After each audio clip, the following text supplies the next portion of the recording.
Perfeito. Então, vou começar a compartilhar a tela com vocês, para a gente começar a ver essa apresentação do Nietzsche.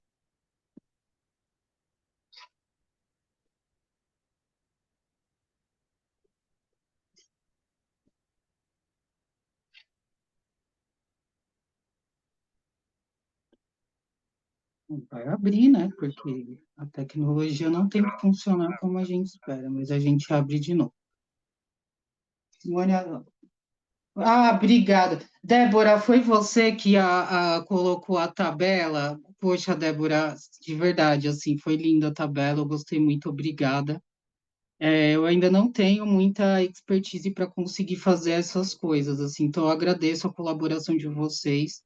Se foi você que fez a tabela, eu deixei um agradecimento lá, ficou muito bom mesmo. É, eu vou adquirir essa organização, eu juro. Deixa eu só ver aqui, que eu coloquei isso hoje, né? Os slides eu estou colocando no Drive também, depois, se vocês quiserem olhar. Então, vamos lá, a gente vai começar a ler Nietzsche, a gente vai começar a ler o Nietzsche sobre verdade e mentira no sentido extramoral. Eu quero começar analisando com vocês, foi você, né? Obrigada. Obrigada, Débora, de verdade. Eu quero começar analisando com vocês uma das coisas que a gente faz em análises textuais na filosofia, que é analisar o título. Porque esse título ele é bastante provocativo. Deixa eu só ver uma coisa, eu acho que alguém está com o microfone aberto. Deixa eu olhar aqui, que daí fica dando eco, não sei se sou eu. Só um minutinho.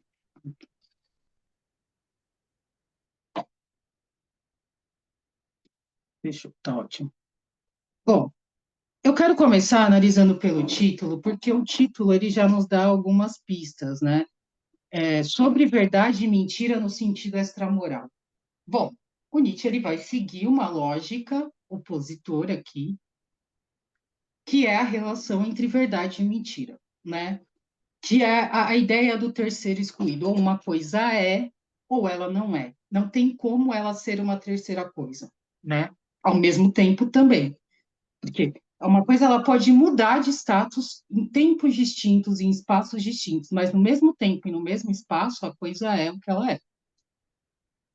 O Nietzsche vai dizer que para a gente entender o que é verdade e mentira, a gente tem que sair dessa lógica estática e jogar a questão da verdade e da mentira para um sentido extramoral. O que ele está querendo dizer com isso? Ele está denunciando já no título que a verdade ela opera como autoridade na moralidade. E que para entender o que é a verdade e o que é a mentira, eu tenho que tirar a moral do campo. Então, eu tenho que ir para um campo que é extramoral. Então, ele já começa a provocar o que é a verdade no começo do texto, né? No título do texto. Bom, a verdade é uma questão, a verdade e a mentira são questões ligadas à moralidade. Da moralidade. Para entender o que é isso, eu preciso entrar num campo extramoral. Eu preciso sair do campo da moral, aonde a verdade tem valor absoluto. Então, a verdade tem valor absoluto no campo moral. É preciso sair dele. Ele faz essa provocação. E aí, aqui, no primeiro parágrafo, ele já vai destroçar a filosofia, destroçar o ser humano, destroçar. Acho que para quem é da psicanálise e nunca leu Nietzsche, esse primeiro parágrafo ele é extremamente impactante, né? Porque aí ele começa a criar uma neurose de valor. E aí eu vou ler esse primeiro parágrafo, que eu amo de paixão, acho esse parágrafo espetacular, e o Nietzsche começa. Em algum remoto rincão do universo cintilante que se derrama em um sem número de sistemas solares, havia uma vez um aço, em que animais inteligentes inventaram o conhecimento. Foi o minuto mais soberbo e mais mentiroso da história universal. Mas também foi somente um minuto. Passados poucos fôlegos da natureza, congelou-se o aço e os animais inteligentes tiveram de morrer. Assim, poderia alguém inventar uma fábula, e nem por isso teria ilustrado suficientemente quão lamentável, quão fantasmagórico e fugaz com sem finalidade e gratuito fica o intelecto humano dentro da natureza. Houve eternidades em que ele não estava. Quando de novo ele tiver passado, nada terá acontecido, pois não há para aquele intelecto nenhuma missão mais vasta que conduzisse além da vida humana. Ao contrário, ele é humano, e somente seu possuidor e genitor o toma tão pateticamente como se os gonzos do mundo girassem nele. Mas se pudéssemos entender-nos como a mosca, perceberíamos então que também ela boia no ar com esse patos e sente si o centro voante deste mundo. Não há nada tão desprezível e mesquinho na natureza que, com um pequeno sopro daquela força do conhecimento, não transbordasse logo como um odre. E como todo transportador de carga que quer ter ser o admirador, mesmo o mais orgulhoso dos homens, o filósofo, pensa ver, por todos os lados, os olhos do universo telescopicamente, em mira sobre seu agir e pensar. É a primeira coisa da neurose do valor. A gente vai começar a falar basicamente de Descartes agora. O Descartes, quando ele começa as meditações, deixa eu só voltar aqui para vocês. Eu vou parar de transmitir só um pouco, porque eu vou fazer esse disclaimer. Eu estou experimentando aqui. O Descartes, quando ele vai escrever as meditações, ele começa as meditações fazendo um rompimento com a filosofia escolástica. Está lá na primeira meditação, o Descartes vai dizer: bom, tudo que eu aprendi até agora, tudo que me ensinaram nas escolas, isso aí precisa ser suspendido, né? Porque eu não consigo validar essas informações, elas não são claras e evidentes o suficiente para que elas se tornem verdade. E aí ele vai começar a trazer uma série de argumentos que são bastante famosos na filosofia, dentro do ceticismo. O primeiro é o argumento do sonho. Como é que eu sei que eu não estou sonhando? Só um argumento cético. Como é que você prova que algo é real? Que você não está sonhando. Ele vai para o segundo elemento, argumento cético. Será que eu não estou louco? Será que tudo que eu vejo aqui ao meu redor não é loucura? E aí ele vai quebrar também esse argumento da loucura, que ele não está louco. Mas aí ele vai para um terceiro artifício, que ele muda esse artifício no meio do jogo. Porque ele diz: olha, o que sustenta tudo isso aqui, que ele vai levar para o nível da matemática, né, da abstração da linguagem, o que sustenta isso é a existência de Deus. Porque eu sei que se em determinado lugar, se eu estiver dormindo, 2 mais 2 é 2. Então, a matemática é universal e a existência de Deus, que dá essa possibilidade de conhecimento, que assegura a verdade da existência das coisas, ela existe. Aí ele fala, a não ser que Deus seja enganador. E aí ele muda, ele fala assim, não, Deus não pode ser um enganador. E a gente vai ver mais para frente por que Deus não pode ser um enganador. E aí ele vai dizer, é um gênio maligno. É um gênio maligno. E tudo que esse gênio maligno faz é me enganar. Então, o que eu vejo, o que eu penso, e até a matemática e a própria existência de Deus, ela é suspensa, porque eu posso estar num campo de engano absoluto. Essa é a jogada que o Descartes está fazendo. Estar em um campo de engano absoluto, do qual eu não consigo mais ter clareza nenhuma. Então, ele tem que suspender tudo, todos os juízos. É aquela coisa da dúvida hiperbólica mesmo. Por que tem um problema aí, que é um problema central, que o Descartes não vai conseguir resolver, que a antiguidade tardia não conseguiu resolver, que a escolástica não consegue resolver, que é o problema de Deus e o problema do erro. Por quê? Porque se Deus ele é onisciente, onipresente, onipotente, o erro não poderia existir. O mal não poderia existir. E eu vou dar um exemplo muito simples, porque isso é muito polêmico. Veja bem, se Deus existe, e ele é onipresente, onipotente, onisciente, ele está fora da temporalidade, ele está na eternidade. Então, ele tem compreensão de tudo, de todos os fenômenos. Ele é o criador de todos os fenômenos, ele já fez a criação. Veja, não é um ajuste de novela da Globo, né, que no meio o autor está lá vendo, as pessoas não estão reagindo bem. Isso é um problema da própria escritura. Como assim as pessoas não estão agindo bem? Mas você criou esse rolê. E aí, a última meditação, a sexta meditação, o Descartes ele vai se colocar sobre esse problema. Como é que o erro existe se Deus existe? Diferente do Santo Agostinho, que vai escrever um diálogo sobre o livre-arbítrio, o Descartes vai dizer que o erro é uma coisa dos corpos, é uma coisa da extensão. Por quê? Porque a alma, o pensamento, a razão, ela é o estatuto da verdade. Porque aí, voltando para a terceira meditação, o que o Descartes vai dizer? Bom, estou aqui na zona de engano, tem um marido, ele está enganando todo mundo, não posso acreditar em nada, mas quando eu duvido no meu pensamento, eu sei que eu existo. E isso é claro e evidente. Mesmo que eu estivesse louco, mesmo que eu estivesse sonhando, mesmo que eu estivesse na zona de enganação absoluta, quando eu penso, eu existo. Então, veja, o pensamento dele, do sujeito, cria um estatuto de existência, que é baseado numa verdade indubitável. Então, não há lugar para o erro no pensamento. Ele quebra a possibilidade da enganação, porque ele é uma verdade evidente e clara. E aí ele vai fazer o movimento mais polêmico do. Eu penso no infinito,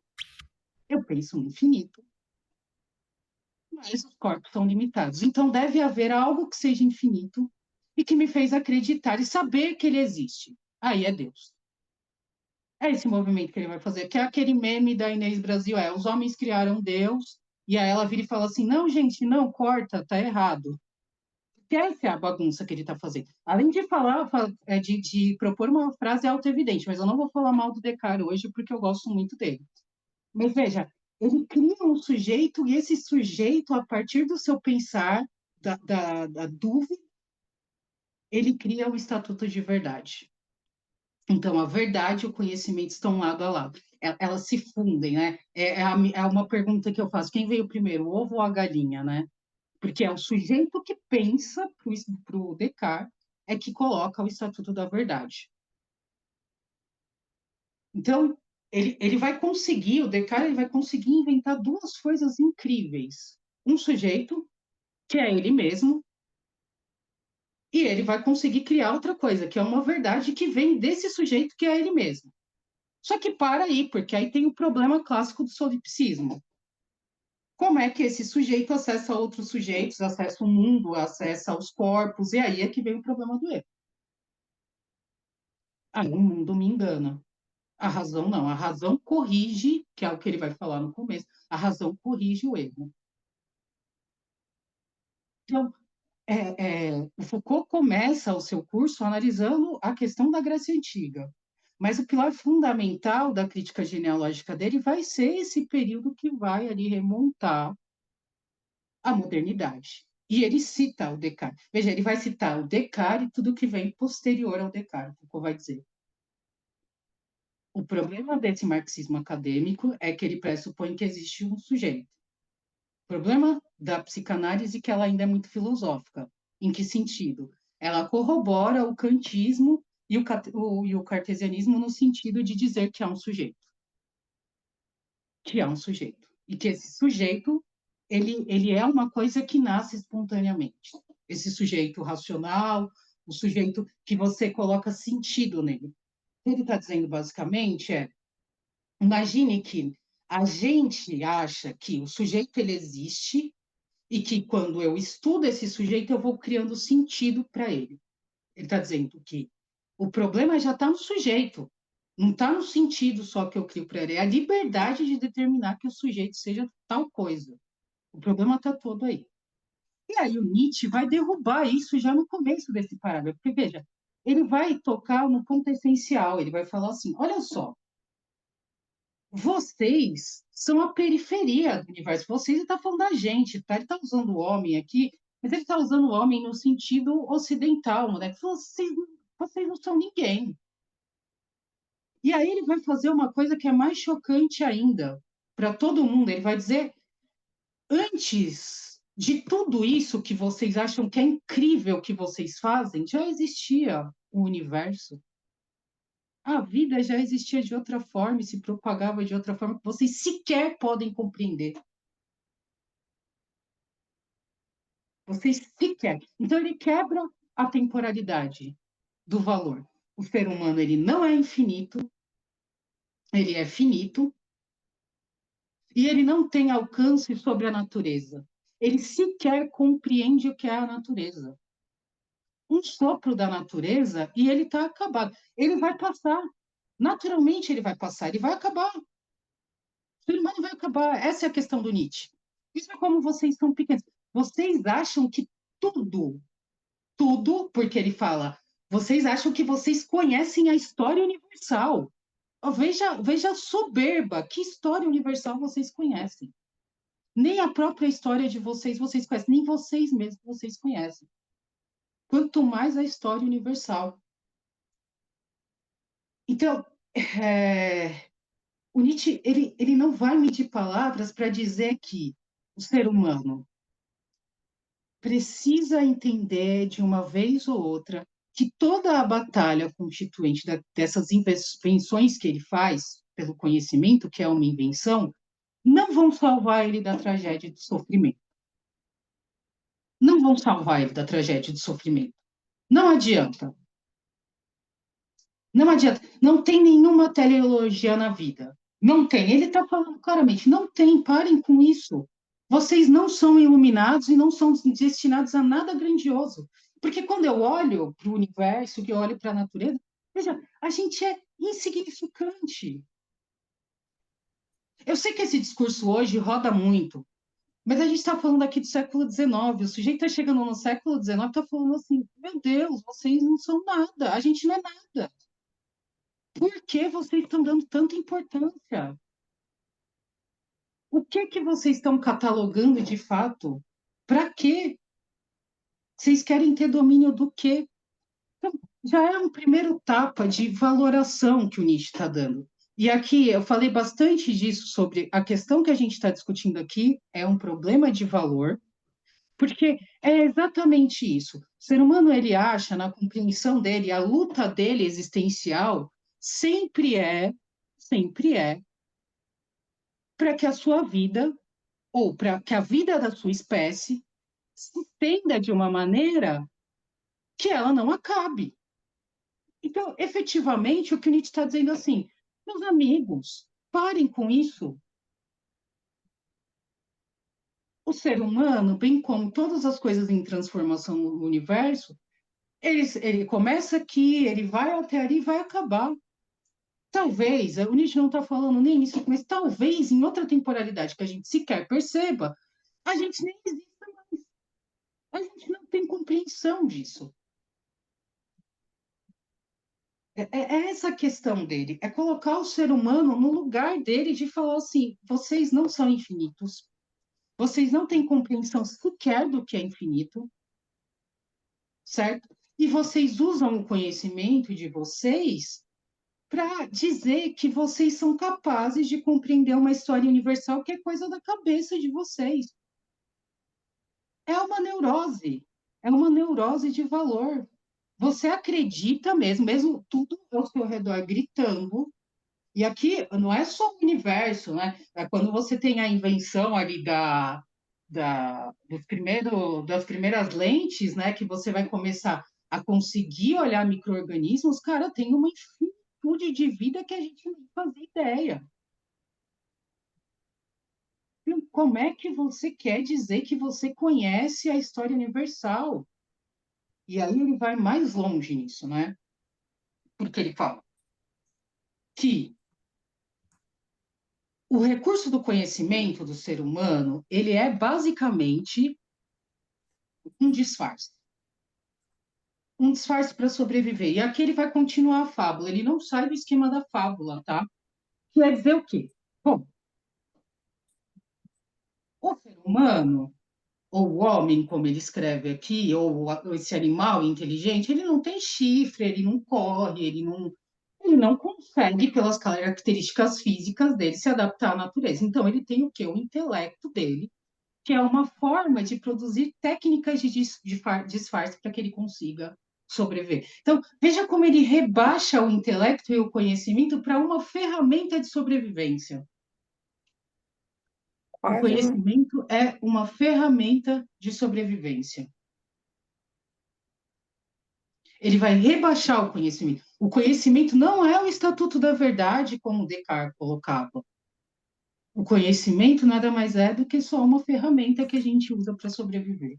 Por quê? Porque nos faltam aquelas qualidades que os outros animais têm. E aí ele vai falar, então, para eu entender o que é esse conhecimento, né? O que que é?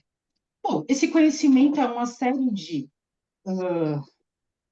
técnicas, armadilhas, disfarces que eu crio para conseguir, de alguma forma, me sobressair diante da natureza ou até mesmo dos outros. Porque, Uhum. novamente, eu não quero morrer. Só que aí o Nietzsche ele vai trazer uma coisa que é uma discussão que acontece hoje. Acho que a primeira pessoa que eu vi fazendo essa discussão, e tem o livro da Boitempo, foi a Nancy Fraser, mas o Mark Fisher também faz. E que é o problema central agora, né? Que é o velho não morre para o novo poder nascer. O que significa isso? Que a gente está preso a uma forma de pensar, a uma gramática de vida, e a gente não consegue se livrar dela, das opressões que ela causa e da violência que é Uhum. intrínseca a ela para que ela possa funcionar, Já. para que um novo possa nascer, para que de fato a gente possa fazer uma nova coisa. Gente, tem alguém com o microfone aberto. Então, continuando. O Nietzsche vai dizer o quê? Esse animal inteligente, ele é um carregador acumulador. Ele quer acumular conhecimentos. Ele quer pegar a sua bolsa num sentido que daqui a pouco ele não consegue carregar tanta coisa. Ele é um produtor de conhecimento, e o pior não é só ser um produtor de conhecimento, é transformar tudo no conhecimento humano, que é esse movimento antropomórfico que ele vai dizer. Bom, eu não entendo que o discurso lógico só tem lógica dentro do discurso. O que é substância, o que é singular, bom, é substância singular. O que é conceito está só no campo da linguagem.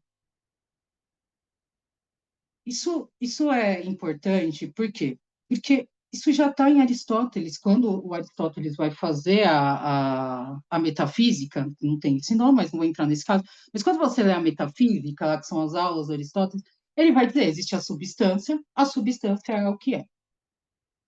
E aí, sobre a substância, eu vou construir um conceito, esse conceito é universal.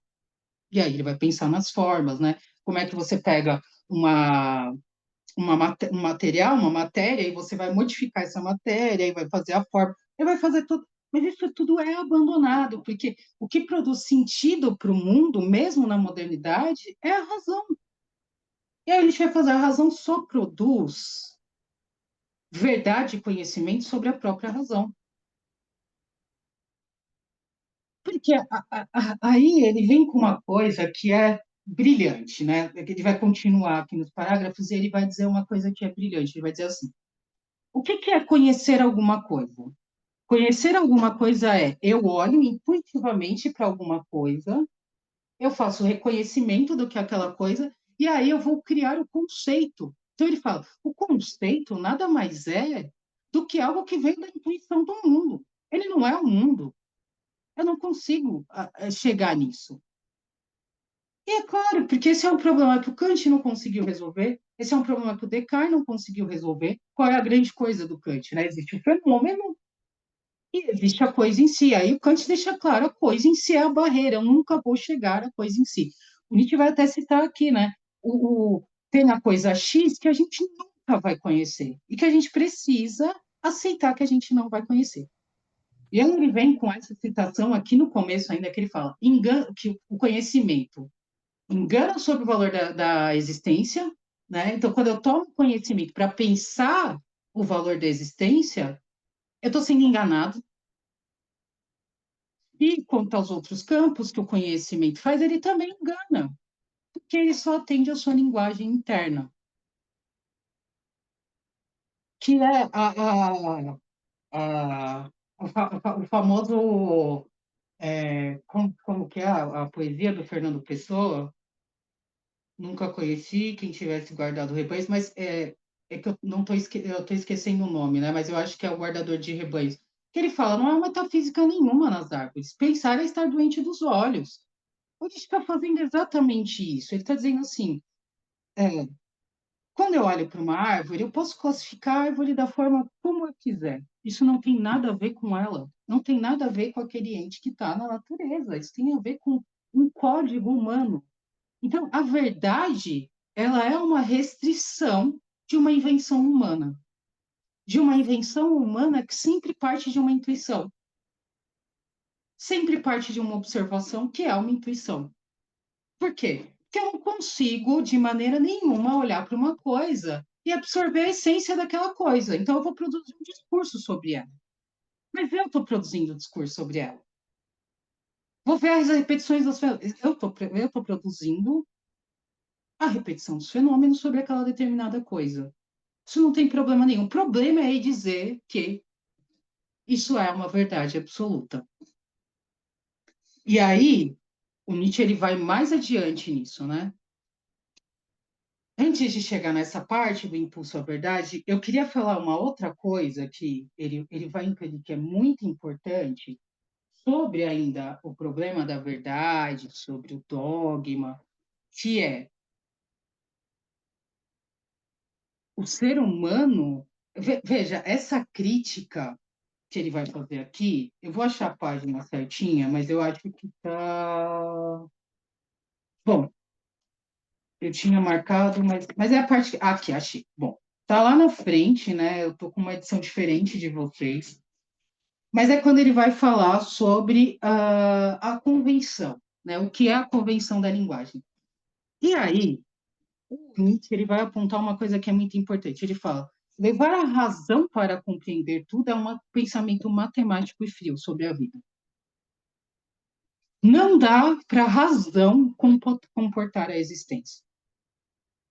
Então, se a modernidade ela traz a ideia e ela vai, de certa forma, caminhando e alterando essa ideia de que, pela razão, eu consigo corrigir as coisas, pela razão, eu consigo entender o que é a vida, dar sentido do que é a vida, potencializar a vida, pela razão, eu consigo pensar o mundo, entender a natureza. O que Nietzsche está dizendo é: isso é uma forma matemática e fria de ver as coisas, não tem nada a ver com a vida.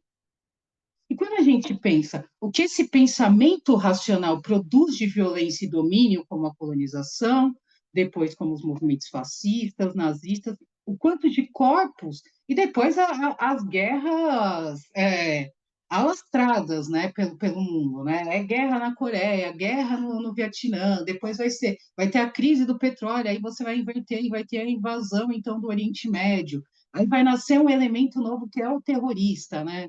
Todo mundo é terrorista, vai criando essas subjetividades. O que Nietzsche está dizendo é: a razão não dá conta de entender essas coisas, porque ela é fria matemática. Quem vai fazer essa crítica depois vai ser a teoria crítica. Bom, o problema é a razão. É claro que eu vou fazer um pequeno parênteses aqui, que o Hume, quando ele vai pensar na questão moral, ele vai dizer que os sentimentos é que devem nortear a questão moral, e não a razão. Exatamente por esse problema da razão. Mas essa ligação da razão com a natureza vai produzir a ideia do que vai ser o utilitarismo, né? Eu tenho que pensar, então, como é que eu faço cálculos necessários de maneira racional para que o maior número de pessoas possa viver bem. Isso é ótimo, isso é lindo. Você fala assim, nossa, mas como é que você faz essa escala de exclusão? De onde ela vem?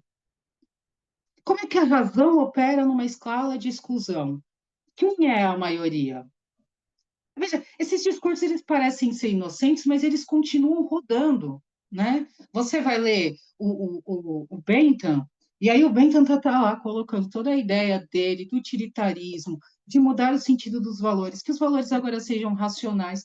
E aí você olha aquilo, você fala assim, nossa, é bonito isso, né? Que esforço pela felicidade humana.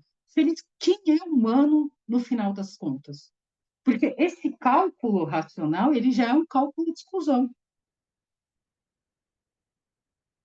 Então, o Nietzsche não está atacando só a religião aqui, ele está atacando todo o dogmatismo que se propõe a dizer o que é a existência e o que é a vida, a levar o ser humano a um lugar que ele não pertence, a dar ao conhecimento uma coisa que não é dele. O conhecimento é humano. O conhecimento é um problema humano. É o humano que tem que tratar o conhecimento como um problema e não usar o conhecimento para ter domínio, controle de todas as outras coisas. Ele vai fazer essa mudança. Mas voltando aqui um pouco, aí o Nietzsche ele é mais rebelde ainda, porque ele é uma pessoa ruim, ele era uma pessoa ruim. E aí ele vai fazer uma situação aqui que eu gosto muito e que aí a gente já começa a conversar com a próxima aula. Ele vai falar assim, tá lá na página 63, aqui é a segunda página, tá? Sobre verdade de mentira no sentido extramoral, ele fala, tá lá no meio da página, né? Da segunda página. Enquanto o indivíduo, em contraposição a outros indivíduos, quer conservar-se, ele usa o intelecto. Em um estado natural das coisas, no mais das vezes, somente para o disfarce. Mas porque o homem, ao mesmo tempo, por necessidade e tédio, quer existir socialmente em rebanho, ele precisa de um acordo de paz e se esforça para que, pelo menos, a máxima bellum hominum contra omnes desapareça de seu mundo. Esse tratado de paz traz consigo algo que parece ser o primeiro passo para alcançar aquele enigmático impulso à verdade. Então ele fala assim, bom, então vamos entender isso aqui no sentido político, como é que é. Esse problema também vem do Aristóteles, né? Porque do Aristóteles o homem ele é social. O Hobbes, a gente vai ver semana que vem, ele vai falar: o homem é social coisa nenhuma, ele se odeia, né? O sujeito odeia, eles são inimigos de natureza, todo mundo se acha desagradável. O Hobbes, assim, ele acaba com essa ideia aristotélica. E aí o Nietzsche ele vai para um outro lado aqui. A questão não é nem o fato da gente se odiar, é que a gente tem um tédio e tem uma necessidade. Né? A gente tem uma necessidade que nos leva a viver em coletividade. Só que a nossa ideia de coletividade ela é uma ideia de rebanho, de obediência. Então, eu preciso, ele fala, a busca pela verdade é para resolver esse problema. Como é que eu vou resolver esse problema? Eu tenho que criar condições de obediência. Quais são as condições de obediência no Hobbes? Bom, eu fundo o Estado. Eu fundo o Estado. Eu vou fundar o Leviatã, eu vou fundar uma soberania. Que basicamente é dizer o quê? A gente vai ver isso semana que vem, mas eu vou dar uma resumida aqui, que é o Hobbes está lá no começo do capítulo 13, dizendo basicamente: os homens possuem artifícios que lhes dão poder de violência, certo? Poder sobre a vida e pela morte, sobre a morte. Fulano pode ser mais forte do que eu, mas se eu me aliar com Ciclano, eu posso ir lá e destruir Fulano. Ou eu posso ter técnicas que eu consigo acabar com o Beltrano, por exemplo. Então, todo mundo tem a mesma condição em estado de natureza para o Hobbes. E qual é essa condição? De estar em posse da violência e poder utilizá-la. O que é a soberania, então? O que é o Leviatã? É esse desempoderamento. Eu pego o meu poder de violência, o meu poder de vida, o meu poder de morte, tiro das minhas mãos, eu não quero mais essa liberdade, isso ele chama de liberdade, e dou um soberano, para que ele possa administrar a vida. Né? Tá lá na sociedade punitiva, isso a gente vai ver. Então eu dou para o soberano, ele vai administrar. Então, qual é o trabalho do soberano? Garantir a segurança para que a vida, um certo tipo de vida, possa se desenvolver. Porque sem o soberano, eu não consigo ter isso. O que eu tenho é selvageria, é um estado de guerra civil. E aí o Nietzsche vai dizer assim: veja só, para resolver um problema de vocês, da a gente cria a ideia de que só a obediência é capaz de fazer a vida. Só a obediência restrita. Então, tem que criar formas de regras, leis, condutas, para que a vida possa se desenvolver. Então, a vida, em estrito senso, ela só pode se desenvolver pelo controle. que é depois o que o Weber vai falar. Quem tem o poder legítimo da violência é o Estado. Você não tem poder legítimo da violência nenhuma, né? Então, veja, quando você abre a mão do seu poder, você está dando esse poder para outra pessoa, que aí, no caso, é a soberania. Quando chega a biopolítica, essa ideia do poder, ela vai mudar de localização, ela vai se espalhar e ela vai brilhar, como diz o Foucault, de outra forma. Mas aqui o Nietzsche já dá traços disso. Veja, porque vocês têm um problema entre vocês, porque vocês não buscam se conhecer. Essa é a questão. Vocês nunca pararam para pensar em vocês mesmos. Vocês criam a ideia de que a única forma de conviver com o outro é conviver através de uma moral de rebanho. Isso é, uma moral totalizante, em que todo mundo vai agir e vai pensar e vai acreditar nas mesmas coisas. A moral de rebanho, ela é isso. A moral de rebanho não é que você vai seguir fervoroso. Não, a moral de rebanho, ela é totalitária. Ela é o sonho do Estado do Carl Schmitt, né? Como é que é para o Carl Schmitt? O Estado só funciona se ele é um Estado totalitário, porque aí eu elimino qualquer tipo de conflito de dentro dele. Ora, não, não acontece assim. A gente vai falar, é um erro. Por quê? Porque quando eu olho para o conhecimento, se o conhecimento tem esses valores, bom, se o conhecimento ele vem de uma ideia de uh, charlatanice, se ele é um engano, se ele é um disfarce, eu não posso acreditar que disso eu vou conseguir colher alguma coisa que realmente seja libertadora, que faça funcionar para todo mundo, faz. E aí é que ele fala, aí todo mundo entra em estado de sono. Todo mundo entra em estado de sono. Imaginando que o conhecimento e a representação que ele faz do outro, do mundo, seja a verdade. E aí ele pergunta, mas por que vocês querem tanto a verdade? Vocês querem mesmo a verdade? Isso vai falar isso várias vezes. Vocês querem mesmo a verdade? Porque eu acho que vocês não querem a verdade. Aí Foucault vai terminar o último curso dele em 84, chamando de A Coragem da Verdade. Né? Então, qual é esse limiar da verdade? Em primeiro lugar, não tem sentido. Em segundo lugar, a representação que a gente faz das coisas é uma representação humana. Ela é um problema do ser humano, ela responde uma lógica interna inventada pelo ser humano para conseguir sobreviver.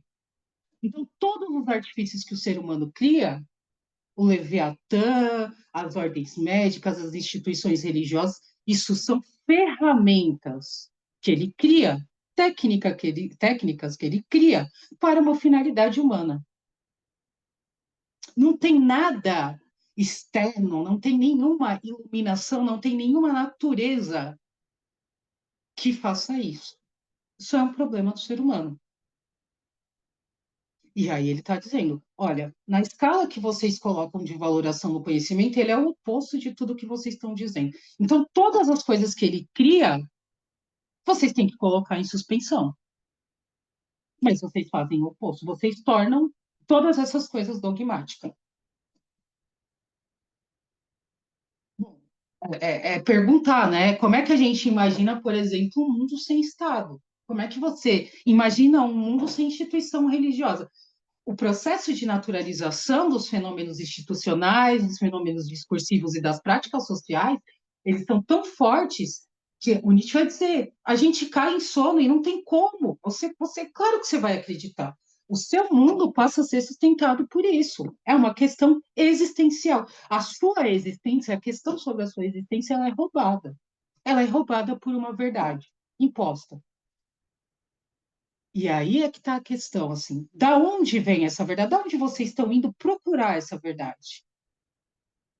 A verdade é uma criação humana, né?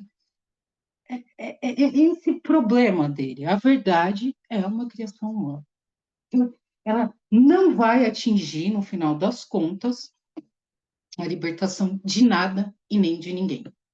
O que ela vai produzir é cada vez mais engano, engano, engano, engano. Que é, eu não lembro quem foi, mas alguém tinha citado a questão do alienista, né?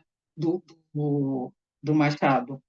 E eu estava conversando uma vez com uma amiga e ela falou assim: se eu pudesse fundar meu próprio planeta, todo mundo ia ser louco. Eu falei assim: então tá errado, porque se todo mundo é louco, a loucura não existe, ela é o estado de normalidade, né? A patologia, ela só existe em oposição à normalidade. Então, eu preciso determinar que há loucos para dizer que a gente é normal. Então, essas determinações de verdade, elas vão criando cadeias hierárquicas. E é aqui que o Nietzsche vai começar a questionar uma coisa que vai ser muito importante na modernidade. Tem uma série de livros que é a questão das enciclopédias, né? As enciclopédias que começam a ser feitas pelo Diderot, por essa galera francesa. Então, tudo passa a poder ser catalogado, né? Você vai catalogar planta, você vai catalogar espécie, você vai catalogar. Tudo é catalogado. Quando você cataloga alguma coisa, você vai criando uma ordem hierárquica dentro dessa catalogação. E veja, isso já é uma herança da antiguidade tardia, né? Porque quando você tem a hierarquia ontológica, né? Deus é a maior hierarquia ontológica, porque ele está na eternidade, ele é o criador de todas as coisas. O ser humano, porque ele tem consciência, ele está na segunda categoria hierárquica. Daí você tem os animais, que eles não têm essa consciência, eles estão na terceira, e aí você tem as outras coisas, que estão numa categoria hierárquica mais baixa, tipo a mesa. Ela não tem um nenhuma, ela é só uma mesa. Então, o sentido hierárquico está sendo produzido sobre as coisas. E como a gente alimenta isso? Eu vou dar um exemplo antes da gente fazer o intervalo, que é, por exemplo, quando a gente pensa nas questões ambientais. Toda vez que a gente pensa nas questões ambientais, é sobre a nossa espécie o problema. Toda vez. Como é que a gente vai fazer cidade esponja? Como é que a gente vai se livrar dos alagamentos? Mas ninguém se pergunta como é que a gente vai parar de levar morte para tudo que a gente toca. Você vai fazer mineração, você destrói a terra e aquilo não pode ser reconstituído. Você desgraça as águas. Você depende de água para ver, você depende de terra para ver. Além de ser um suicida, você mata todas as outras espécies que dependem de um sistema vivo para funcionar. Porque você acha que o seu conhecimento te dá domínio sobre as coisas. Aquilo que você determina como não vida, aquilo como que você determina fora de uma abaixo de uma cadeia hierárquica, porque você catalogou. Então, o problema aqui da verdade para o Nietzsche, ele é um problema de dogma e de valor. Que aí é quando ele fala: bom, o ser humano é a medida de todas as coisas. É ele que está dando valor para as coisas. E aí, meu querido, quando você é o interessado na coisa, você vai se favorecer, né? Quem vai fazer isso brilhantemente é a Simone de Beauvoir, lá na introdução ao segundo sexo, ela fala, não, agora eu vou falar das mulheres, mas veja, eu sou parte interessada. Ela está alfinetando todos os homens que fizeram filosofia até aquele momento, estavam fazendo filosofia voltadas para eles, para um certo tipo de homem, para um certo tipo de discurso, para que eles se tornassem verdade. Quando ela diz assim, olha, eu sou parte interessada, tudo que foi feito até aqui foi por parte interessada também. Não há discurso neutro, certo? Eu vou parar de compartilhar. Alguém tem alguma pergunta, algum incômodo? Hoje está menos calor, porque choveu. Podem mandar no chat, podem perguntar, porque aí daqui 2 minutinhos eu dou intervalo. Alguma pergunta?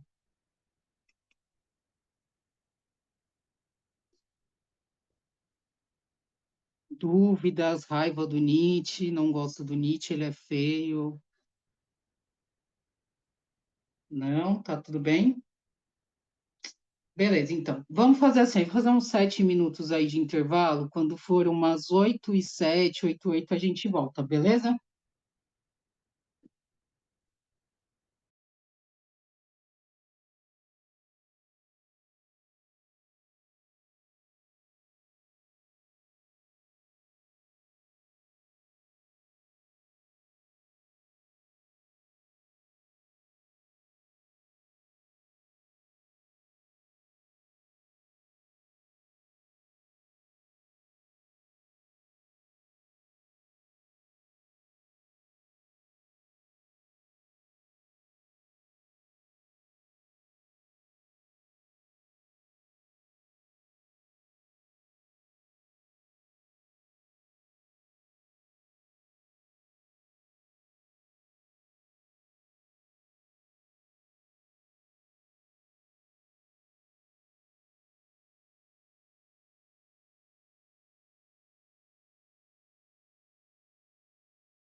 Alguém mandou aqui que não está conseguindo assinar a lista, né?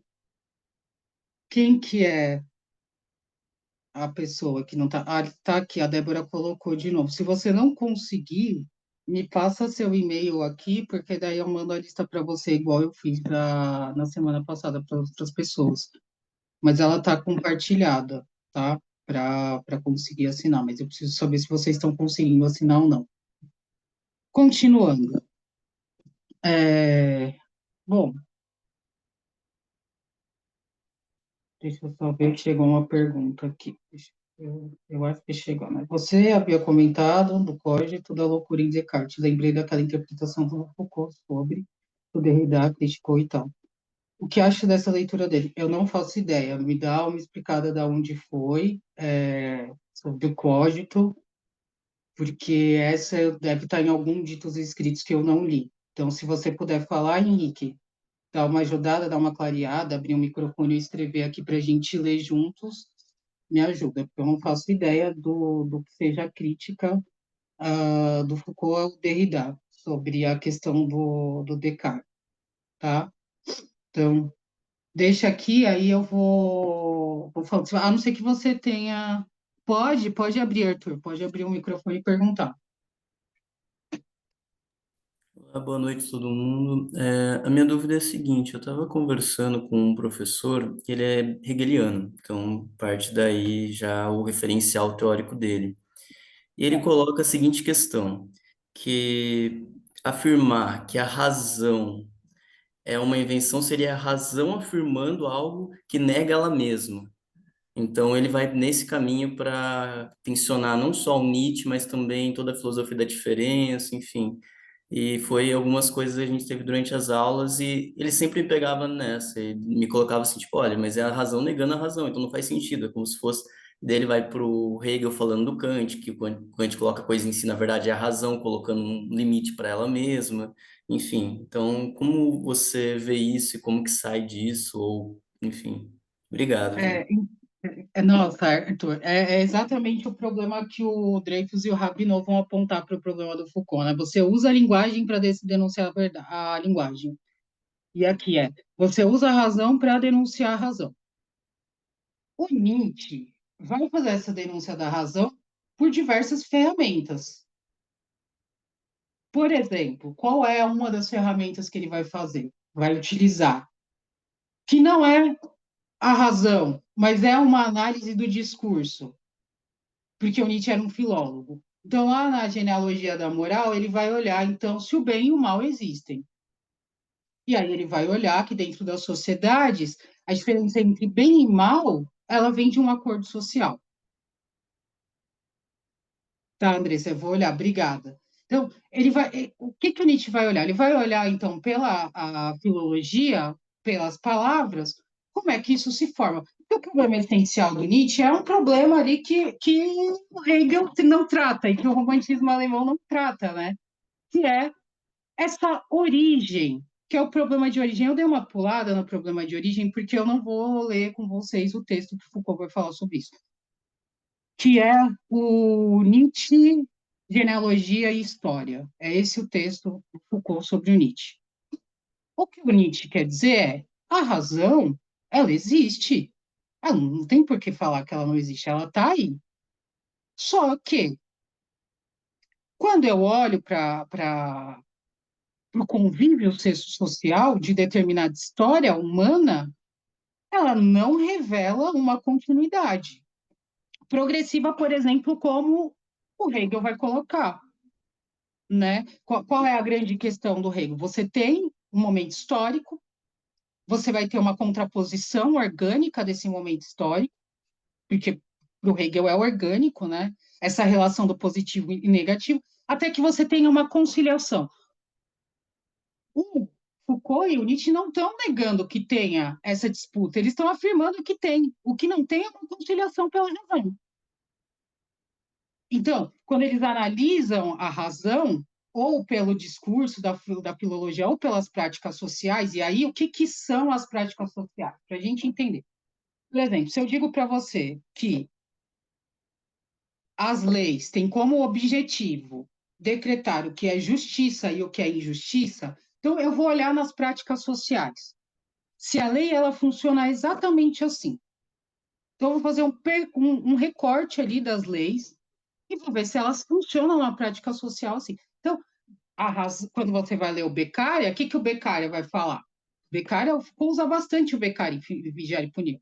Ele vai falar assim, bom, as leis elas são fundamentais pela razão, então eu vou fazer uma gradação de punição, quem participa também deve ser punido. Ele tem todo o sistema racional e ele barra. O Beccaria vai falar, não pode usar a revelação para fazer a lei dos homens, porque não cabe. Então, ele quebra o Estado teocrático. A grande questão é que quando eu vou para as práticas sociais, para as relações humanas, como é que é essa verdade, como é que a lei ela é aplicada? Em primeiro lugar, ela é aplicada por coerção, não pela razão. Seria algo que todos têm. Então, aí já quebra. Bom, se todos, esse é um problema do Kant, por exemplo, né? Do imperativo categórico. Bom, se todo mundo é dotado de razão, por que a gente não age pela razão? Por que a gente não age pela razão? Bom, porque tem uma coisa ali que funciona e faz ela funcionar, que é o costume, são as práticas sociais. Então, quando eu observo as práticas sociais, eu vejo como a razão vai circular. Então, não há uma negativa da razão. O que o Nietzsche está dizendo é a razão não é que ela não existe. O que não existe é a verdade. A verdade nesse sentido de que existe um espírito absoluto, de que existe as diferentes temporalidades, né? Existe a temporalidade do sujeito, né? Do pequeno espírito, e aí tem o tempo que leva todas as coisas. É claro que isso, como uma organização do pensamento, é isso que o Nietzsche está falando. Isso, como uma organização do pensamento, faz todo sentido. Mas quando você vai olhar a vida, as práticas sociais, isso não faz o menor sentido. E é por isso que eles brincam, tanto o Nietzsche quanto o Foucault, eles vão brincar a todo momento quando eles vão fazer apresentações, quando eles vão fazer livros. O que eu estou falando aqui é mentira. Eu quero que vocês sejam indulgentes. Eu quero que vocês entendam que isso aqui é uma mera hipótese, não tem valor de verdade nenhum. Nenhum. E aí, a gente que está lendo a filosofia desses caras, da teoria da diferença, do pós-estruturalismo, do próprio Nietzsche, a gente, ou do próprio Spinoza, quando ele vai pensar o conceito de multidão, que assusta muita gente, deixa muita gente com medo, isso é uma provocação. Isso é uma provocação da nossa própria existência. São sistemas que estão pensando em sistemas, provocando esses sistemas. Tem o problema de que a filosofia não é mais possível. A filosofia não é mais possível, eles sabem disso. O Nietzsche sabe disso, né? A filosofia dentro dessa configuração, ela não é mais possível. Porque o que há aqui, de fato, é uma denúncia da filosofia. Eu vou entrar nisso e vou fazer uma citação agora, Arthur, mas eu queria saber se você tem alguma contraposição. Pode defender o Hegel, porque eu adoro o Hegel, tá? Tenho um amorzinho por ele, acho o prefácio da Fenomenologia do Espírito maravilhoso e a vida de Jesus é incrível. Você quer falar alguma coisa, Arthur? Não, não, acho que eu queria continuar te ouvindo ainda mais, porque são coisas que me pegam, principalmente quando esse meu professor entrava na questão do absoluto, porque ele concordava em muitas coisas comigo, mas chegava numa certa altura ele falava, não, mas o que há é essa verdade, há o absoluto e o absoluto é uma verdade, então, né, nesse sentido, a verdade vem, e a gente não conseguia se entender, tipo, a gente se dá super bem, só que chegava nesse ponto teórico, a gente não se entendia. E, enfim, ele sempre colocava essa questão para mim, né? Tipo, é você colocando isso para você mesmo, não faz sentido para mim. Eu ia para outro E, e, a, lado. e a grande questão do Hegel é que ele precisa da questão teológica para sustentar o absoluto, né? Se a questão, por que o cristianismo é a religião? Porque ela é capaz de internalizar a consciência e aí te dá a percepção desse absoluto. Eu não sou hegeliana, mas o que eu aconselho sempre às pessoas é É, vamos ler Santo Agostinho? Eu acho que a gente lê muito pouco Santo Agostinho, né? Porque essa ideia da internalização de uma verdade que me leva a uma consciência absoluta, isso é Agostinho. Isso é Agostinho. Isso também vai influenciar ali várias seitas gnósticas e tal, mas sem a parte teológica, o Hegel não se sustenta. Esse é um problema que ele tem. Como é que eu tenho a consciência do absoluto? Pô, por isso que eu preciso do cristianismo. Esse é um problema. Veja, é dogmático no final das contas. E aí o que esses autores estão fazendo é riscando isso, dizendo esse dogmatismo ele não se sustenta na vida. Não se sustenta. Porque eles estão dizendo assim, pô, quando eu olho para a natureza, não tem essa razão. As coisas não são dessa forma. Quando eu olho para a vida, nem a vida social é dessa forma. Que aí os problemas, em primeiro lugar, né? O Hegel já parte de uma ideia de que, já parte não, né? O começo do pensamento do Hegel é diferente, né? Mas quando o Hegel tem esse olhar de amadurecimento, esse pensamento dele do absoluto, ele é um pensamento de exclusão. Porque além da religião, há um certo caráter que pertence a um certo povo que faz com que esse absoluto continue seu caminho. Então, novamente, ele depende da ideia de que há escolhidos. O que Nietzsche está dizendo é: não tem escolhido coisa nenhuma. Você é dogmático. Por meio de um discurso racional? Bom, aí a gente tem que ver as contradições, né? É como eles usam essas contradições discursivas que eu acho engraçadíssimo. Mas deixa eu ver. Aqui, a história da loucura, lá no começo do livro. Eu sei, a diferença entre. Agora eu me lembro. Eu não sei da parte do Derrida. Mas é a diferença na história da loucura entre a razão e a loucura. Porque a razão se torna o estatuto de verdade a partir dessa contraposição do exemplo da loucura, né? Porque o que o Descartes vai falar? Isso é um exemplo cético, né? Como é que eu sei que eu não estou louco e que tudo isso que eu estou imaginando aqui não é loucura, não é uma alucinação? Que é exatamente o que a gente está falando. Tudo que vocês acreditam que seja verdade é uma loucura, é uma alucinação da cabeça de vocês. Vocês criam a mítica, vocês criam arte, vocês criam o teatro, vocês criam a literatura. O pior não é isso é ótimo. Ele fala, isso causa menos dano. O problema é vocês acreditarem nisso, acreditarem que isso é verdade. É o estatuto de valor que vocês dão para isso que é o problema. E aí o Foucault vai dizer, então, o que você tem no Ocidente é essa separação. Quem tem razão tem a verdade. Quem não tem, precisa passar aqui na história, aqui não, né? Na história da loucura, como eu falei na outra aula, ele ainda não desenvolveu esses conceitos, mas que vão ser os conceitos de que eu preciso te ressignificar, e ali qual era? Quando ele vai começar a falar do Pinel, né? Bom, o Pinel vai pensar na psicoterapia do trabalho. Então, você vai começar a criar uma série de técnicas e ferramentas que vão operar em redesignar esse sujeito para a razão. É aí que entra a instituição. Então, quando ele faz no primeiro capítulo da História da Loucura, a grande exclusão, que é da lepra, o que ele vai dizer é que esse fenômeno da lepra, ele vai se estender pelas anormalidades como uma forma ou de ressignificar elas, de curá-las, ou de afastá-las da sociedade e depois, mais para frente, no racismo de Estado, de matar. De matar. Novamente, é uma hierarquia de saberes. Quem é louco não tem saber, e para que ele volte para o convívio social, eu preciso passar aquela loucura por uma série de experiências. Agora, a questão é, quem de fato está determinando o que é razão ou não. A gente vai ver na semana que vem que o Hobbes vai falar: o Leviatã é necessário para que a gente tenha o desenvolvimento da civilização. Tá, meu amigo, quem tá dizendo o que é civilização e quem está dizendo o que é selvageria? Eu preciso entender. Porque se você vai ler, por exemplo, o Montesquieu, nossa, tô louca.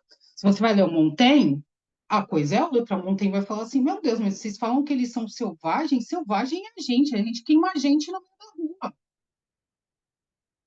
Pelo amor de Deus, olha as guerras religiosas. É uma carnificina sem fim. Então, veja, a própria modernidade já está questionando isso, né? Eu vou voltar aqui para uma citação que está lá no sobre verdade e mentira, no sentido extramoral, em que ele vai falar que tudo o que destaca o homem do animal depende dessa aptidão de lhe fazer a metáfora intuitiva em um esquema, portanto, de dissolver uma imagem em um conceito. Eu já falei bastante isso. Então, para o Nietzsche, qual seria então o papel da filosofia? A filosofia, ela cria esquemas e torna esses esquemas verdadeiros. E aí eu queria ler com vocês a definição de filosofia que o Foucault vai dar no Segurança, Território e População, que é um curso depois do Em Defesa da Sociedade, falei na aula anterior.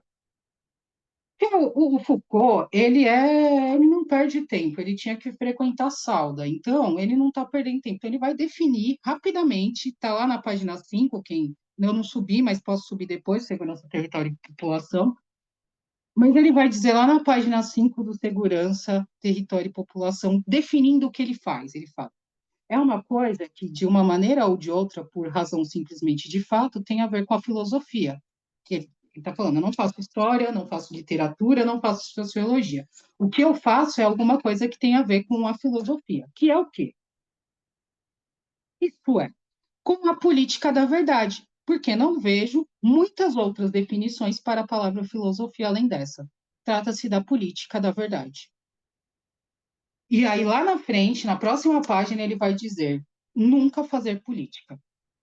Então, a filosofia é a política da verdade. Ela vai pegar essa verdade e vai fazer política com ela, para que ela possa se estabilizar. E aí o que o Foucault vai dizer assim: não, a gente não pode, quando vai fazer uma análise da verdade, fazer política com ela. Nunca fazer política. Nunca calcular com a verdade. O que para a gente, eu entendo que isso é uma coisa muito difícil. Muito difícil. Por quê? Porque a gente esquematiza as coisas para compreender as coisas. O Kant está falando isso. A nossa cabeça, a metafísica, ela quer dar o ar da graça dela. Essa é a questão. Aqui, o Foucault e o Nietzsche, eles não estão eles se afastam em outros quesitos do Kant. Mas o que eles estão dizendo é assim, é, em última instância, para a gente fazer realmente uma análise da verdade, eu não posso fazer política, eu não posso fazer cálculo com a verdade. Eu não posso fazer cálculo com a verdade. O que a gente faz a todo momento. Pensem quando vocês escolhem uma posição política.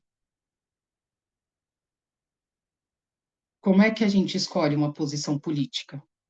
Como é que a gente se agrega aos valores de uma posição política? E como é que a gente age quando a gente absorve esses valores como uma prática, por exemplo, de luta e de militância? E aí é que está o radical. Não posso fazer política com a verdade. É muito difícil. É muito difícil. Não é uma coisa simples. Para mim, é um rompimento máximo, assim, é o que me leva a ter crise existencial, né? Bom, vou continuar compartilhando. Gente, pode levantar a mão, pode mandar no chat. Eu gosto quando vocês participam, porque é bem mais divertido, tá? Do que só eu ficar falando e falando. Ô, Débora, você podia me dar um tutorial de como usar melhor o Canva, tá? Porque tá difícil, viu? Tá complicada a minha situação. Bom, de tudo que eu falei, ele vai falar aqui, ó, o nosso problema. Eu tô falando, né? O nosso problema é o dogma, por quê? A natureza não compartilha valores humanos. Indivíduo, espécie, eu quero que vocês marquem isso, por favor. Indivíduo e espécie são valores humanos. Isso são valores criados pelo ser humano. Então, quando a gente fala, por exemplo, lá, em defesa da sociedade, o que está em jogo é a defesa da espécie. Não, espécie é um conceito humano. Quem é a espécie? Se a mistura dos planos epistemológicos e ontológico é própria da filosofia de Nietzsche e do Foucault. Anteriormente, a verdade estava relacionada com a epistemologia, somente a existência com a ontologia. Então, Só que é um pouco polêmico, tá, Alejandro? Por quê? Porque vários autores contemporâneos vão dizer que tanto o Nietzsche quanto o Foucault não trabalham a parte espiritual e que eles são e que eles fazem uma ontoepistemologia, uma crítica da ontoepistemologia. Eu não sei quem está familiarizado, ou que seja isso, a ontologia é o ser, certo? E a epistemologia é o saber. Então, quando a gente tem essa junção de ontoepistemologia, é esse problema do sujeito, do ser das coisas, da essência das coisas, sobre um saber sobre elas. Porque esse é o problema fundamental da filosofia, né? É, as coisas, elas têm essência ou elas não têm essência? Elas perecem. É aquela velha briga ali do Parmênides, do Heráclito, né? Que o Hegel vai pegar, né, para fazer a sua dialética, né? E que o Aristóteles também trabalha. O problema é que tanto para o Nietzsche quanto para o Foucault, o espiritual também está presente, tá? E eu estou dizendo isso e causando polêmica. Por quê? Porque essa espécie de ontologia epistemológica, ela vem de um sistema de organização gramatical, de um sistema de linguagem que corrobora a ideia de que há esse sujeito e que há uma epistemologia. E a forma como isso dá é uma forma dogmática, é uma forma abstrata, é uma forma espiritual. Eu acredito que as coisas são assim. E nem sempre isso vai ser um problema para a filosofia. Bom, vejam a fenomenologia do Merleau-Ponty. Para o Nietzsche, para o Foucault, é um problema. Em certo sentido, é o problema. Então, você tem um espiritual que me ensina a obedecer às verdades. Então, há verdades que eu preciso obedecer. Então, eu crio uma lógica de ação diante da vida. E a questão epistemológica e a questão ontológica, elas reafirmam em si esses valores pelo dogma. O dogma é o problema principal. E isso pode parecer uma coisa simples, mas a gente não liga a verdade ao dogma. A gente não liga verdade a dogma. O que é a existência, o Nietzsche está dizendo bem claro aqui, ó, olha, é como Spinoza na primeira fase, na primeira parte da ética. O que é a existência? Ela é. Ela é o que comporta tudo. Eu não tenho como descrevê-la, eu não tenho como capturar isso.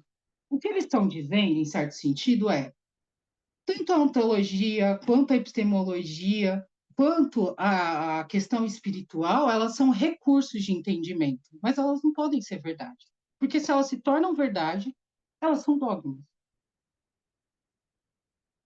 Vou deixar uma indicação para vocês. Eu deixei um texto do Borges, e aí eu vou colocar lá. Tem um dos textos do Borges que eu mais gosto, que é que ele vai falar sobre um planeta que existe. Eu nunca lembro o nome. Quem lembrar o nome, coloca aqui. Mas é entender que as representações que a gente faz do mundo são nossas representações, isso não tem nada a ver com o mundo. A razão, ela pode existir, ela pode compreender. Agora, dizer que ela vai compreender o universo, a existência, e ela vai ser capaz de criar hierarquias, não, não, né? Porque ela não consegue fazer isso. A gente não tem controle sobre os fenômenos da vida. Nem sobre a cultura humana a gente tem, nem sobre a cultura humana a gente tem. Nem sobre o que acontece na própria vida humana. Eu vou ficar um pouco nisso, já que vocês trouxeram essa questão, e aí no final eu vou falar de umas outras coisas, mas eu quero dar um exemplo. É, quando você começa a ter ali, você vai ter o mercantilismo, certo? E aí o mercantilismo ele vai trazer um pensamento econômico que é um pensamento de domínio. Quando você vai passar, então, ali para os primeiros liberais, fisiocratas, falando de economia política, porque semana passada eu ofendi os economistas, tá? Agora eu vou defender os economistas. Eles estão pensando em sistemas, né? Como é que eu penso em sistemas que me dão ferramentas para administrar a questão política, a circulação do comércio, que para eles é onde tudo circula, é o comércio, né? O comércio é a grande coisa do mundo. Só que aí tem um problema nisso, né? E aí é a questão. Eu sou disléxica, então eu sempre falo nomes errados, mas eu acho que é do Mendeville que ele vai falar sobre a. Eu não vou na sala pegar o livro, mas é o livro das abelhas, né? E aí ele começa esse livro de maneira genial, que ele vira e fala assim: as pessoas em Londres, elas reclamam que tem muito esterco de cavalo na rua. Mas como é que vocês querem que tenha progresso sem esterco de cavalo na rua? E aí ele vai mostrar como o progresso vai trazer uma série de problemas, mas ainda assim ele é melhor. Só que isso vai estourar depois, no século XIX, em cólera, grande fedor. Não é assim. Tipo, você não aumenta a população de um lugar de maneira completamente desregulada, achando que aquilo vai circular. Você não faz um êxodo de um lugar para o outro achando que aquilo vai circular. Então, quando chegar no século XIX, você tem grandes fomes espalhadas pelo mundo. Você vai ter grande fome na Irlanda, você vai ter grande fome na Índia. Quer dizer, todo esse sistema racional que eles criaram, eles não são capazes de dar conta. Porque não é assim.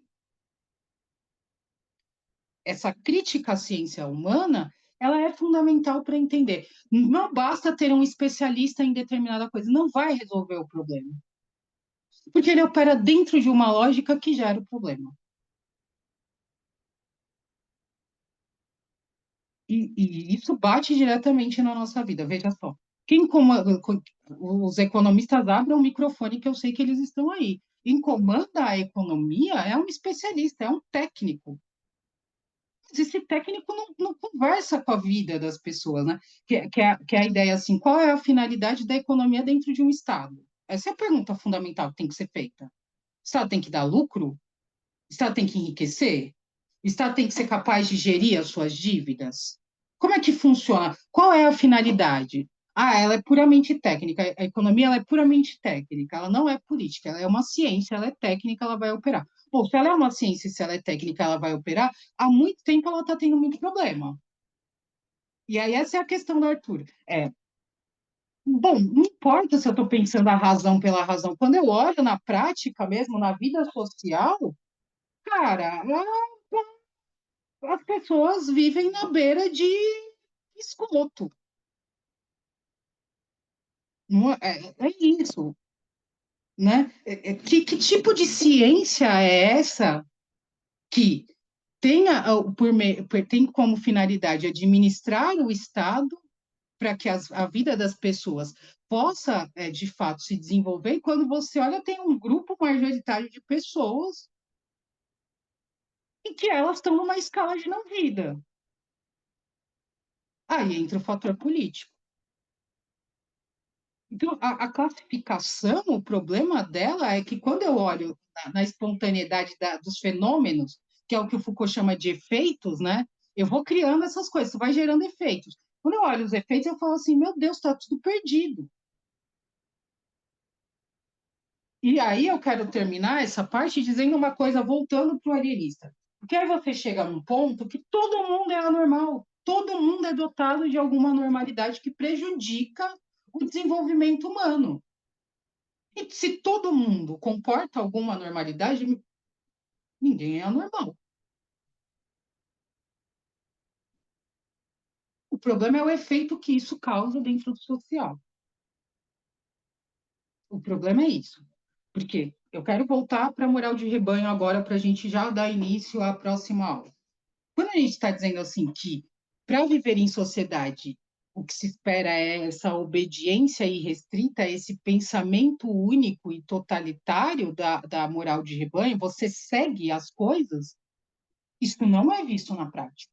Na prática, o que você vê é disputa, resistência, guerra contínua, novos grupos se formando, novos grupos se rebelando, novos grupos sendo sequestrados.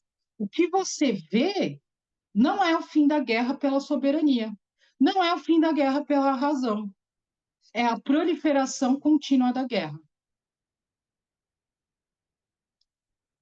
E aí é que está aquela máxima que o Foucault vai trazer do Clausewitz. Não, não é a guerra não é a política continuada, não, a política é guerra. Ela precisa, ela precisa, para controlar as pessoas, criar um estado de paranoia. Porque a gente vai ler o Leviatã, aquilo é uma loucura. Não importa, a guerra é como a chuva, um dia ela vai vir. Meu amigo, calma, né? O Hobbes, ele pega a imaginação e ele leva para conjecturas que você fica assim, cara, como você dorme à noite? Então, assim, a obediência é a única forma de manter a vida. Eu crio um estado neurótico, crio um estado de vigilância, medo, terror absoluto, securitário, mas que não consegue ser nada disso. Ele só é violência. Por quê?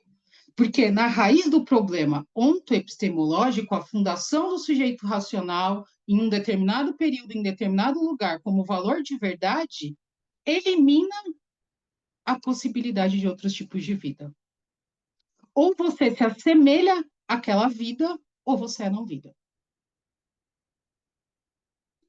E aí eu pedi para vocês lerem, eu não sei quem leu, não importa, eu pedi para vocês lerem um conto que está aqui. Deixa eu só parar aqui um pouquinho. É... Bom, vocês conseguem ver. Eu pedi para vocês lerem o primeiro conto do Friday Black.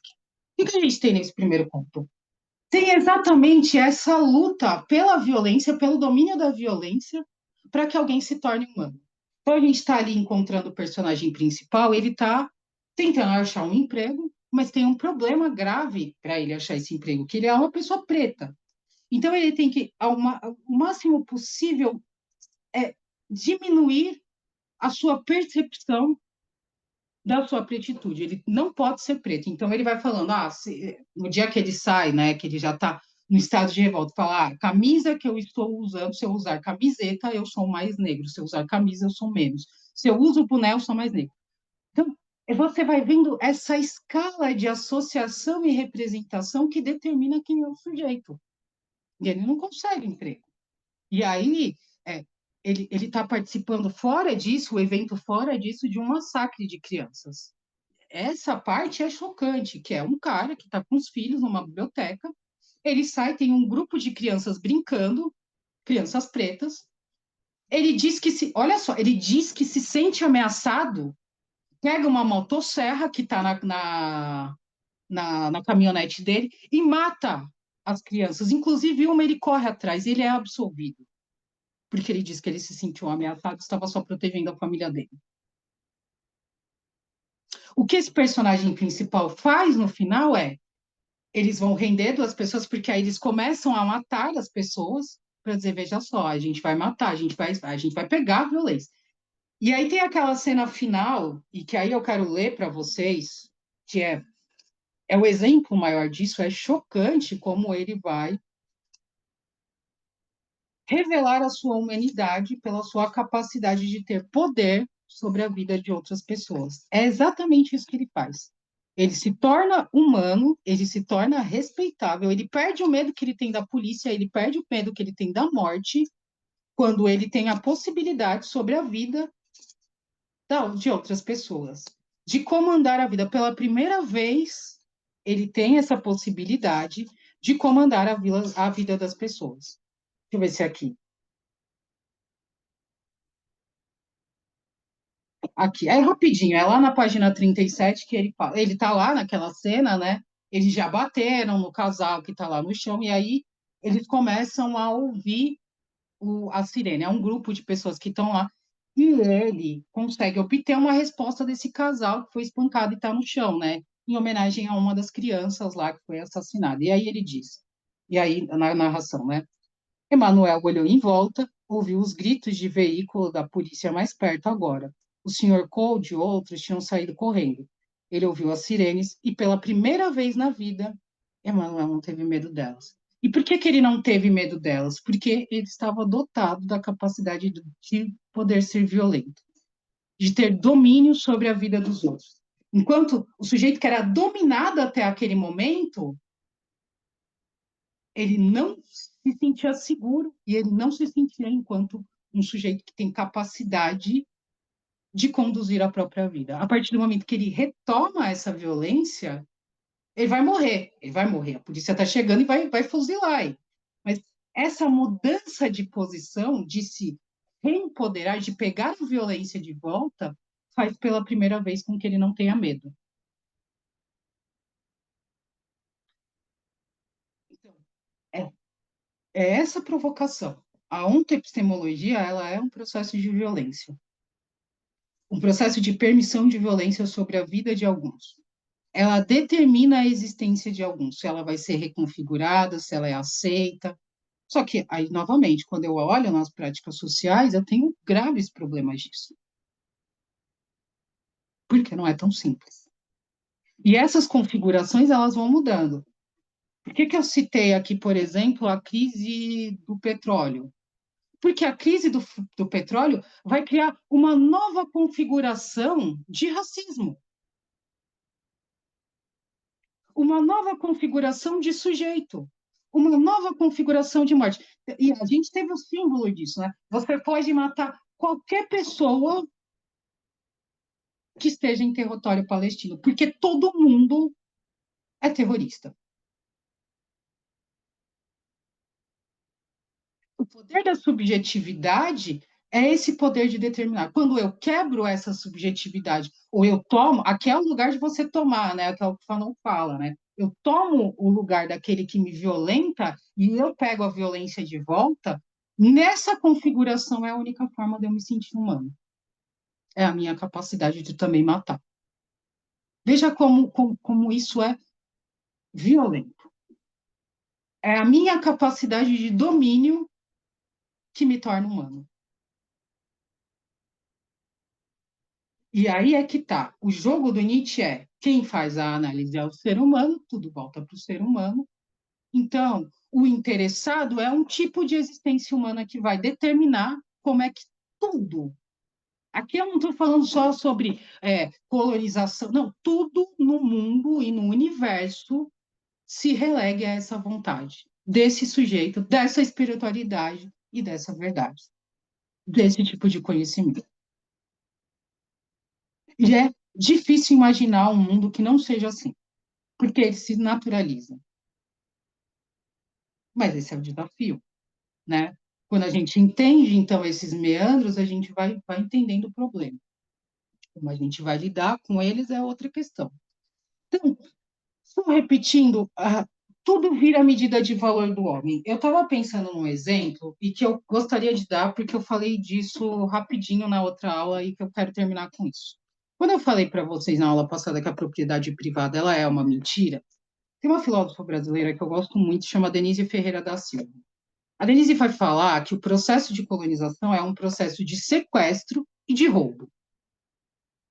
Por que ela está dizendo isso? Bom, vamos pegar a ideia de propriedade privada, certo?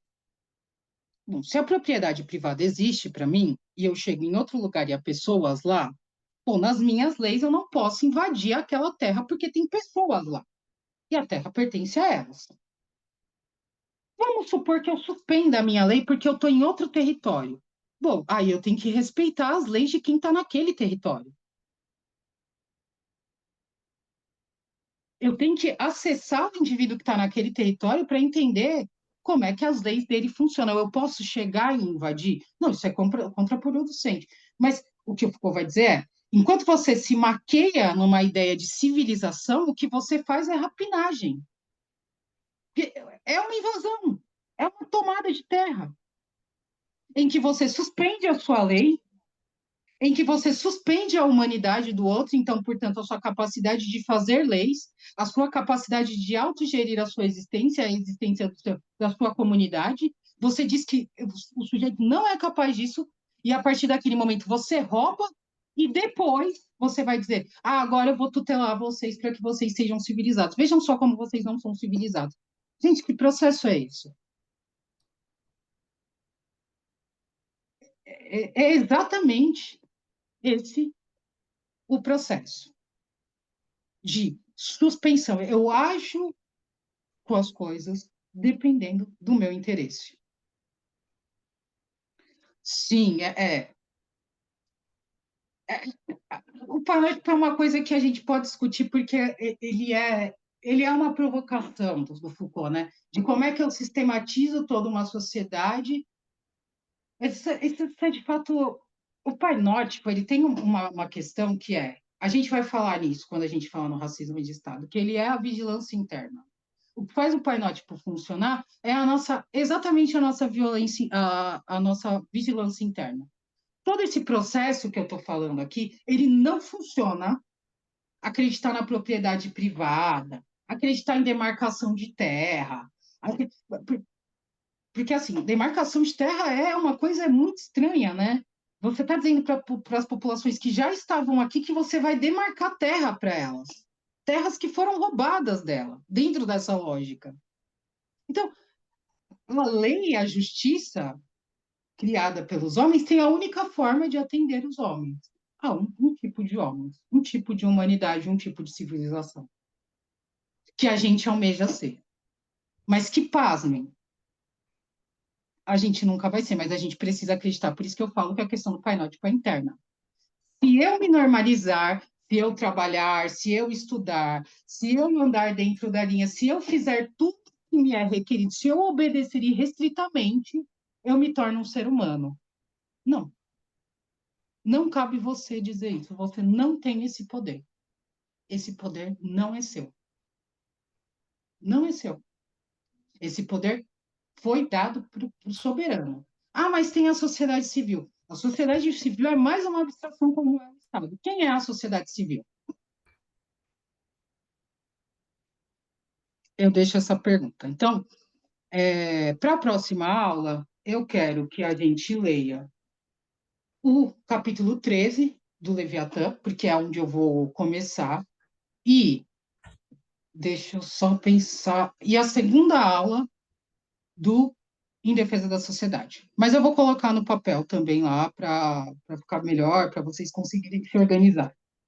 Alguém tem alguma dúvida, quer falar alguma coisa, quer brigar, quer ficar triste? Eu aviso aos palmeirenses que o Palmeiras está ganhando, uma informação realmente muito relevante. Então, abro para vocês perguntarem, mandarem perguntar nesses últimos minutos que a gente tem.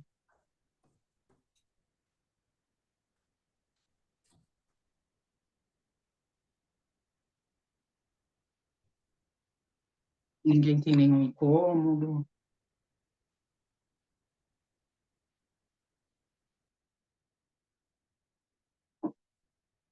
Denise Ferreira da Silva. A Denise, ela tem dois livros que foram lançados. Um que é o doutorado dela, que é o Homus, que ela vai falar, então, o que é a ideia de raça e estender o que a gente tem como racismo. É genial. E ela tinha um livreto que ela lançou para uma Bienal, que era a Dívida Impagável, só que agora ela lançou um livro pela Zahar também, que é a Dívida Impagável. A Denise peraí, triste, o grande Inter de Limeira deve estar desconcentrado. Inter de Limeira que é uma tristeza para o palmeirense, né? A gente ficou na fila por causa da Inter de Limeira. Mas leiam a Denise, tá? Eu vou tentar subir a dívida impagável que eu tenho para deixar no Drive para vocês, porque isso aí é livre e tal, não tem problema baixar. Então, eu indico. E aí também, claro, diferente da Denise, você vai ter outras pessoas pensando nisso, como o Mbembe, por exemplo, nas políticas de inimizade. O que, que o Mbembe vai falar? Ele vai falar assim, bom, esse ethos que é levado pelo Ocidente, ele é uma política de inimizade. Então, você tem outros pensadores ali pensando essa questão de como essa autoepistemologia ela é um mote violento para a sociedade, né? E só para falar ainda sobre o Foucault, bom, no Nascimento da Biopolítica ele vai mostrar isso, como isso vai se alterar da maneira econômica do cálculo do valor, como o neoliberalismo, do valor das nossas relações, do valor da nossa vida. Tudo você faz pelo cálculo econômico, né? Que é a ideia principal, que é o sujeito agora, ele tem, tudo tem o valor de mercadoria, né? É a radicalização total da mercadoria, né? Da mercadoria no sentido de que para o neoliberalismo todo mundo é uma empresa. Então todo mundo está na guerra e na competição. não há mais sociedade, há indivíduos que estão ali em constante luta para, dentro do seu cálculo econômico, atingir um certo grau de humanidade, que é o quê? Qual é o grau de humanidade? Eu deixo essa pergunta. A Butler fala uma coisa que liguei com o que você falou. Quem é esse eu que quer defender, preservar a vida, etc. Bom, Butler tem um livro que é excelente, que é o Quadro de Guerra, em que ela vai fazer uma discussão muito difícil, que ela vai começar a se perguntar, então, o que é vida, né? Porque ela fala assim, tá, um organismo, uma célula, é vida. Porque essa discussão sobre o que é vida, ela é uma discussão muito difícil de se fazer. Muito difícil. Puvinelli, que é uma antropóloga, eu não sei se estou falando o nome dela, certo? Mas ela vai pensar nisso para falar a questão dos minérios, né? Bom, numa classificação humana, minério não é vida, mas não tem vida sem minério. Numa classificação humana, a gente trata a vida, por exemplo, de uma floresta como uma coisa menor, mas sem essa floresta não tem vida. E a comunicação dessa vida, ela existe. A gente só não consegue chegar nela, porque é uma outra forma. Dentro da própria espécie humana, o Nietzsche vai falar, tem várias línguas, a gente não consegue tocar. Porque a gente tem a ideia fervorosa que é um tipo de vida, um tipo de humanidade. Se perguntar sobre isso, é uma pergunta radical. É uma pergunta radical. O Butler está fazendo. Tipo, o que é vida no final das contas? Não só ela, tem o Exposito também, quando ele vai fazer o texto dele sobre biopolítica, ele vai voltar essencialmente para essa questão, se perguntar o que é vida.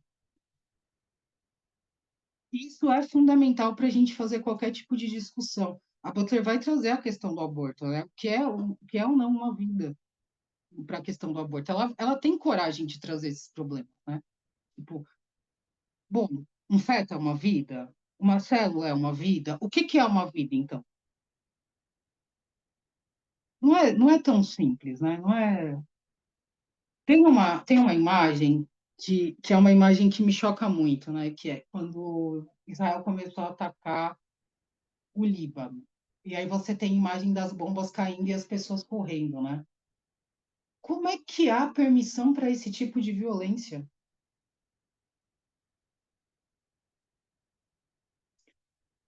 Como é que a permissão, qual é o tipo de permissão que eu necessito para jogar uma bomba em alguém e matar aquela pessoa?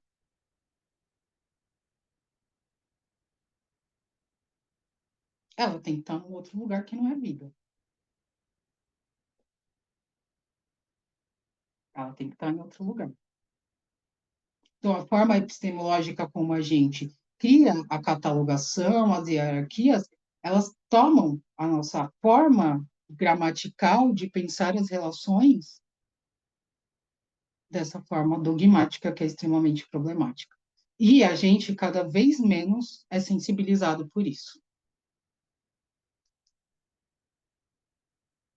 Deixa eu só ver aqui, peraí, até mesmo Parmênides não dizia que o que é necessariamente humano. Acho que isso vem mais da contemporaneidade. Não, isso não era um problema da Grécia Antiga, eles estavam fazendo especulação física, né? A forma como a gente traz esses debates para cá é, é estranho. O Parmênides tem uma coisa, quando você vai ler a poesia, aquela poesia principal que ele vai fazer para Deus, é que ele vai afirmar a lógica. Isso é importante. Ele vai dizer que o que é, o que não é, não é. Por quê? Tem um problema do conhecimento aí, que eu trouxe na outra aula, que é como é que eu desenvolvo o conhecimento sem estabelecer coisas, sem estabelecer conceitos universais, como é que eu carrego ele? Só que é isso que a gente está falando, isso vai virando uma bolsa, uma bagagem que não tem fim, e que a gente não faz os recortes contextuais, a gente não entende que existiram outros fenômenos, que a outra historicidade, para além dessa historicidade que a gente trata como verdade. Né? Você veja, eu acabei de dar um exemplo econômico, eu começo dos mercantilistas. Então, a minha compreensão de economia, de gestão de vida, ela já é um recorte de uma historicidade. É louco isso. Voltando à pergunta do Arthur, é a grande armadilha da razão. Porque a única forma que a gente foi acostumado a pensar enquanto sujeito colonizado é essa forma, em que a nossa historicidade não existe. A nossa historicidade depende da determinação de uma outra historicidade que não é a nossa.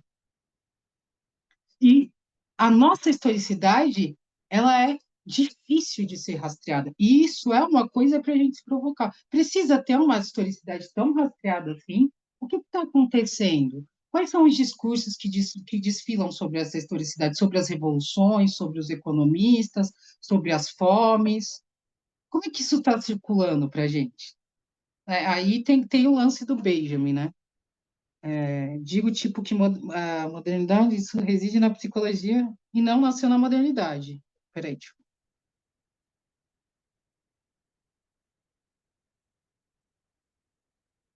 Eu acho que eu entendi. Você está querendo falar, Agatha, da questão da existência. Se você quiser abrir aí e explicar um pouco mais, eu aceito. Tipo, é porque assim, a psicologia e a psicanálise elas representam, em certo sentido, um rompimento com a modernidade. Isso a gente não tem como falar que a psicanálise não vai fazer um rompimento com a modernidade. Exatamente porque ela quebra o estatuto do sujeito, né? Quando ela traz as questões do medo da morte, do inconsciente, da criação das ficções de escatologia, das ficções de promessa, a psicanálise ela está revelando isso. O ser humano tem medo de morrer, ele faz uma luta infinita contra a morte, que é o problema da temporalidade, né? E aí ele vai criando coisas estáticas aonde não existe nada estático, né? Você vai criando cidades sobre ruínas. E essas cidades vão. Então, você vive sobre ruínas, porque você não consegue se desvincular de uma ideia escatológica e de uma ideia de promessa. A gente vive isso. O mundo vai acabar, o ser humano vai acabar, né? Como é que a gente vai lidar com isso, com a tragédia, com a finitude, com a morte? Aí, não, a vida continua. Aí você tem várias tentativas de lidar. A grande questão é, a gente não consegue lidar com a nossa incapacidade de saber o que é a vida. Ninguém sabe o que é. A ciência não explica. Ela não consegue explicar a origem e nem qual é a finalidade das coisas. Quando a gente morre, o que acontece? E aí, claro, você vai ter dois fenômenos ali que estão latentes, que é no 19, que é o niilismo, que vai tomar todo o século XX. É porque você se torna niilista, nada faz sentido. Mas é claro, quando você vai ler Spinoza, principalmente, o que faz sentido é a existência. Ela tem que existir. Não pode ficar freando a vida por uma coisa que sequer existe, só existe na sua imaginação. Essa conjectura neurótica de lidar com a vida por medo da morte, por medo de não ter uma teleologia, por medo de não ter uma finalidade na vida, é que faz com que a gente crie toda essa imaginação, todo esse discurso mítico, todo esse discurso epistêmico, ontológico, que o homem é o centro. A gente continua sendo o centro de todas as coisas, a gente não abre mão disso. O ser humano não consegue abrir mão da ideia de que ele é o centro de todas as coisas. Mas ele não é. Essa é uma guerra perdida. Ele pode dizimar o que ele quiser, ele vai morrer. Por isso que todo ano sai alguma coisa de que esse ano a ciência vai dominar a morte, vai congelar as pessoas lá nas câmeras criogênicas e que ninguém mais vai morrer. É o sonho, tá ligado? É o sonho erótico do ser humano. Ele não quer morrer, mas ele vai. Essa é a questão fundamental da psicanálise. E que pega do Nietzsche também. Então, é uma questão existencial. Tipo, a gente vai morrer. Não importa o quanto a gente lute. E a nossa luta pela sobrevivência, ela vai se tornando, não, com a modernidade, ela vai se tornando essa máquina de morte e destruição. Mas se você quiser falar, Agatha, senão eu já vou acabar, porque já é 9h04 e eu estou enchendo o saco já falando muito. Então eu deixo as leituras para vocês, tá bom? Alguém mais quer falar alguma coisa? Unamuno também. O São Manuel Bueno Mártir, né? Eu tenho esse livro, eu estou para reler ele. Ele é incrível. Beleza, gente. Quem quiser já ir saindo ou falar alguma coisa, pode falar, porque eu só vou anotar agora os e-mails, tá? Para conseguir mandar a lista para as pessoas que não assinaram. Até amanhã eu mando, eu prometo. Leiam Miguel de Unamuno, ele é ótimo. Boa noite, bom fim de semana para vocês, gente. Tchau, gente. Boa noite. Tchau, boa noite.